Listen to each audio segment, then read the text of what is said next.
اپنے اللہ کو اپنی زندگی کا مقصد بناؤ، اس تک پہنچنے کا راستہ محمد مصطفیٰ صلی اللہ تعالی علیہ وسلم کی زندگی ہے۔ کوئی لمبی چوڑی محنت نہیں، مختصر سا اپنے آپ سے لڑنا ہے، ایک اللہ کے سامنے سر جھکانا سیکھو، جہاں ہو نماز کا وقت ہو سجدے میں سر رکھ دو، سجدے میں سر رکھو، کہ میرے نبی نے فرمایا میری آنکھوں کی ٹھنڈک نماز ہے۔ پھر مجھے کربلا یاد آ گیا کہ یہی مہینہ تھا، 10 محرم تھی اور جمعے کا دن تھا اور نماز کا وقت داخل ہوا، تو امام علی مقام نے اپنے لشکر کے سردار زہیر سے فرمایا ان سے کہو جنگ بند کریں یا تھوڑی دیر کے لیے رک جائیں، میں نماز پڑھ لوں، ہمیں نماز پڑھنے دیں۔ تو زہیر نے گھوڑا آگے بڑھا کر کہا شمر سے تھوڑی مہلت دو، ہم نماز پڑھ لیں، پھر تم نے جو مرضی کرنا ہے، نماز تو پڑھنے دو۔ شمر نے کہا ہم نماز نہیں پڑھنے دیں گے۔ ایک اور کوفی کھڑا تھا، اس کا نام حسین بن نمیر، انہوں نے کہا تمہاری نماز ہوتی ہی نہیں۔ انہوں نے کہا لعنت ہے تم پر، جس گھر کی تو فعل نماز ملی ان کی نہیں ہوتی۔ پھر انہوں نے واپس آ کر عرض کی حضور وہ نماز پڑھنے کے لیے جنگ نہیں روکیں گے۔ کہا اچھا پھر ہم نماز تو نہیں چھوڑ سکتے۔ میرے رب کی قسم اگر حسین نماز نہ پڑھتے تو انہیں کوئی فرق نہ پڑتا، لیکن ایک فرق پڑتا کہ پھر پیغام ادھورا جاتا، میسج ادھورا جاتا، اور میسج یہ دینا تھا کہ زیر خنجر بھی یہ پیغام سنایا ہم نے کہ ہم نے تلوار کی دھاروں کے نیچے بھی سر جھکانا ہے، اور ہم نے تڑپتے جسموں کے ساتھ بھی سجدہ کرنا ہے، اور ہم نے زخمی جسموں کے ساتھ بھی اللہ کے سامنے رکوع کرنا ہے، اور ہم نے خون آلود جسموں کے ساتھ بھی رب کے سامنے کھڑے ہو کے آنے والی نسلوں کو پیغام دینا ہے کہ نماز وہ ہے جسے اس وقت میں بھی نہیں چھوڑا جا سکتا،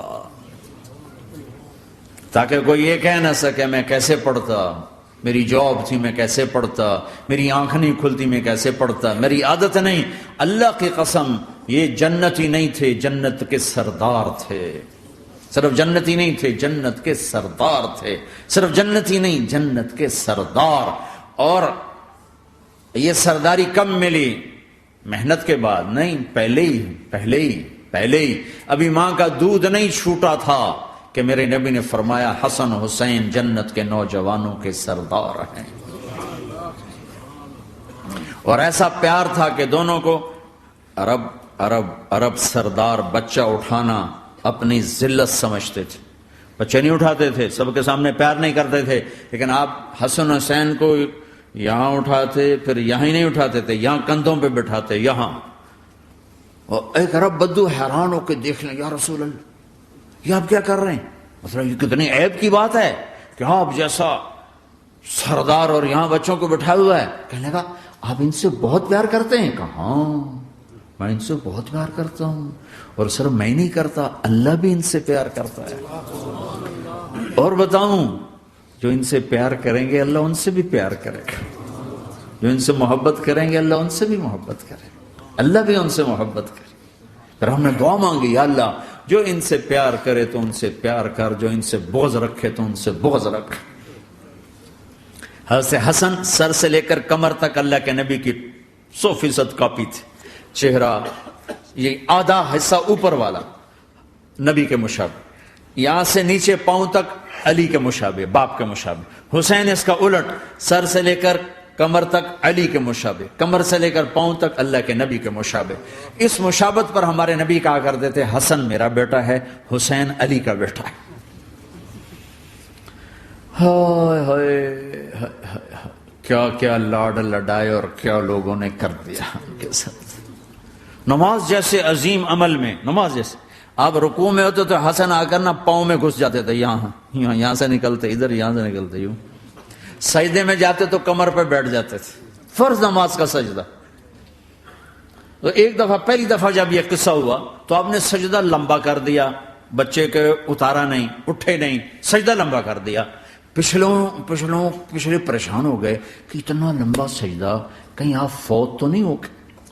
تو جو پہلی صف میں تھے نا انہوں نے یوں کر کے دیکھا، چکر کی وہ دیکھا تو حسن کمر پہ چڑھے ہوئے، تو قریب ایک آدمی نے آگے ہاتھ بڑھا کے کھینچنا چاہا، تو آپ نے یہاں سے دیکھا ہاتھ آ رہا ہے، تو آپ نے اپنے ہاتھ سے یوں اشارہ، نماز میں یوں اشارہ کیا کہ میرے بچے کو نہ چھوڑو۔ جب حسن خود اترے پھر آپ سجدے سے اٹھے. کبھی حسین چڑھ جاتے تھے، کبھی حسن دونوں ہی چڑھتے تھے. یہ سر حسن کے بعد کبھی یہ کبھی وہ، کبھی یہ کبھی وہ. اور آپ حسن کو جب چھوٹے تھے زیادہ حسن، تو آپ حسن کو یوں زبان دکھاتے، اتنا بڑا عظیم نبی کیا ہو رہا ہے. تو وہ زبان، آپ کی زبان بڑی سرخ خوبصورت، تو وہ بچہ سمجھتا شاید یہ کوئی کھانے کی چیز، تو آگے یوں ہاتھ مارتے، پکڑنے کے لیے ہاتھ مارتا، پھر وہ بیٹھ جاتے، پھر آپ کہتے یہ میرا نبی گھر کی زندگی بتا رہا ہے. اور تمہیں تو بچوں کے پاس بیٹھنے کا وقت ہی کوئی نہیں. بیگم بھی کم جاب پہ جا رہی، خامد بھی جاب پہ جا رہا، پیچھے بچے ڈرگ بیچنے پہ لگے. اب تم کس کام کے ہو؟ کیا کرو گے اس دولت کو؟ جب نہیں ڈرگ بیچو، گستاخ ہو گیا، بدتمیز ہو گیا، تو اس دن دولت کو آگ لگا دو جا کے. آپ اپنے بچوں کو ٹائم دو، اپنے بچوں کو ٹائم دو. عورت کا کام کمانا نہیں ہے، عورت کا کام نسل کو بنانا ہے. قناعت سیکھو، قناعت تو آسانی سے مینج ہو جائے گا. قناعت نہیں تو پھر تو دنیا کے بادشاہ کی بھی ہوس پوری نہیں ہو سکتی. کھیلتے تھے، حسن حسین کی کشتی کراتے تھے، دونوں بھائیوں کی کشتی کراتے. ایک دفعہ دونوں کی کشتی ہو رہی اور حسین ذرا کمزور پڑ رہے تھے، تو آپ اس کو شاباش دیتے، شاباش شاباش شاباش. تو حضرت فاطمہ کہنے لگی، ماں بھی بیٹھی تھی، کہنے لگی یا رسول اللہ آپ حسین کو شاباش دے رہے ہیں، حسن کو کیوں نہیں دے رہے؟ تو آپ نے کہا یہ جبریل میرے پاس کھڑا ہوا، یہ بھی حسین کو شاباش دے رہا ہے، تو میں بھی حسین کو شاباش دے رہا ہوں. ایسی ہستیاں. جنگ سے پہلے اونگ آ گئی، آنکھ کھلی تو ہنسنے لگے. بہن نے پوچھا یہ تو ہنسنے کا موقع نہیں، کیوں ہنسے ہو؟ زینب کہا بہن اللہ کے نبی خواب میں آئے، فرما رہے ہیں بیٹا میں لینے آ چکا ہوں.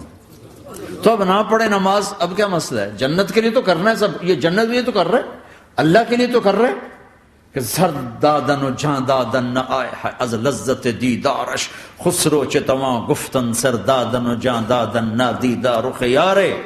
اس اللہ کے لیے تو سر کٹا رہے ہیں. تو وہ تو راضی ہو چکا ہے، نبی آ چکا ہے، آؤ بیٹا میں لینے آ چکا ہوں. تو اب نہ پڑھے نماز. نہیں برمنگم والوں کو کون بتائے گا کہ نماز کیسی چیز ہے؟ انہوں نے کہا جی وہ نہیں جنگ روک رہے گا، پھر چلو نماز پڑھو. نماز تو نہیں چھوڑی جا سکتی. آدھوں کو روک دیا تم جنگ کرو، آدھوں سے کہا تم نماز پڑھو. آدھوں نے نماز پڑھی، آدھوں نے جنگ کی. پھر جنہوں نے نماز پڑھی انہوں نے کہا تم آگے بڑھ جاؤ، ان سے کہا تم جا کے پیچھے اللہ کے بارگاہ میں سجدہ کرو.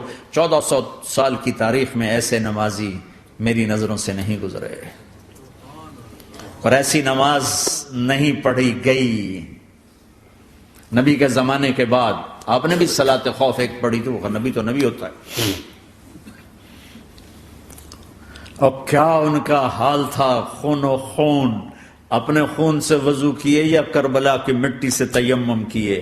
جب سجدوں میں سر رکھ کے سبحان ربی الاعلی کہا ہوگا تو دھرتی میں کیا ہلچل مچی ہوگی. نماز نہ چھوڑا، نماز نہ چھوڑ، نہ کوئی عورت نہ کوئی مرد نماز نہ چھوٹے. اللہ کو اور کبیرہ گناہوں سے بچو، کبیرہ گناہوں سے، بڑے گناہوں سے بچو، بڑے گناہوں سے بچو. چھوٹے گناہ ہوتے رہتے ہیں اور اللہ بھی درگزر کرتا ہے. بڑے گناہوں سے بچو، وہ بھی ہو جائیں توبہ کر لو معاف، توبہ کر لو معاف.